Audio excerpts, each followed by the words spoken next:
கட்சியே நடத்த தெரியலன்னு தான் சொல்லுவேன். இவங்களுக்குலாம் அந்த அளவில் கிரவுண்ட் லெவல் பாலிடிக்ஸ் பண்ணுவாங்க. விஜய் கட்சியும் ஏடிஎம்கேயும் சேரலாம்னு நினச்சாங்க.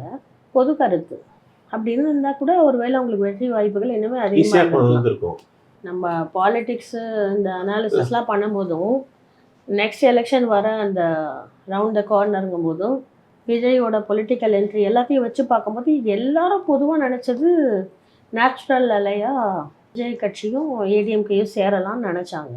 பொது கருத்து அப்படின்னு இருந்தால் கூட ஒருவேளை அவங்களுக்கு வெற்றி வாய்ப்புகள் இன்னுமே அதிகமாக இருக்கும். விஜய் விட்டுட்டு பிஜேபியோட, ஏன்னா பிஜேபியோட இவங்க சேரும்போது நேச்சுரலி சிறுபான்மை ஓட்டெல்லாம் நிச்சயமா வந்து இந்த விழாது. அப்புறம் ஆன்டி பிஜேபி சென்டிமெண்ட்ஸ் தமிழ்நாட்டுல இருக்கு. ஆன்டி பிஜேபி சென்டிமெண்ட் மற்ற பல விஷயங்கள் இருக்கு. ஸ்டேட் லெவல் ப்ராப்ளம்ஸ்னாலே இருக்கு. சிறுபான்மை ஓட்டு அப்படியே வந்து அங்க விழுந்துரும். டிஎம்கேயோட பெரிய பலமே அதுதான். ஆன்டி பிஜேபி ஸ்டாண்ட் தான் அவங்களோட பெரிய பலம். அப்படி இருக்கும்போது இவங்க ஏன் வந்து மறுபடியும் பிஜேபியோட போறாங்க? இல்லை, அது எல்லாருக்குமே ஒரு கேள்விக்குறியாக தான் இருக்குது. எதனால அந்த டிசிஷன் எடுத்தாங்க? ஏன் இவரோட போகிறதுக்கு அவங்க விருப்பப்படலை? அமித்ஷாவுடைய தலையசைக்கு ஏற்றாப்புலேயே இவங்க ஆடுறாங்கன்னா ஜெயலலிதா தான் இதெல்லாம் நடக்குமா? அவங்க காங்கிரஸையும் எதிர்த்தாங்க, பிஜேபியும் எதிர்த்தாங்க. எந்த நேஷ்னல் லெவல் பார்ட்டிக்கோ லீடர்ஸுக்கோ அவங்க அடி பண்ணிய மாட்டாங்க.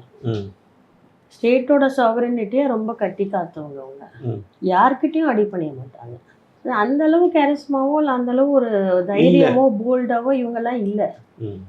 இன்ஃபேக்ட் சொல்லணும்னா ரொம்ப கமெண்ட் பண்ணக்கூடாதுன்னு தான் நினைக்கிறேன். எனக்கு கட்சியே நடத்த தெரியலன்னு தான் சொல்லுவேன். இவங்களுக்குலாம் அந்த அளவில் கிரவுண்ட் லெவல் பாலிடிக்ஸ் பண்ணுவாங்க. அவங்கவுங்க அந்த ஊர்கள்லையோ இல்லை வில்லேஜஸ்லையோ டிஸ்ட்ரிக்ட்லையோ பண்ணுவாங்க.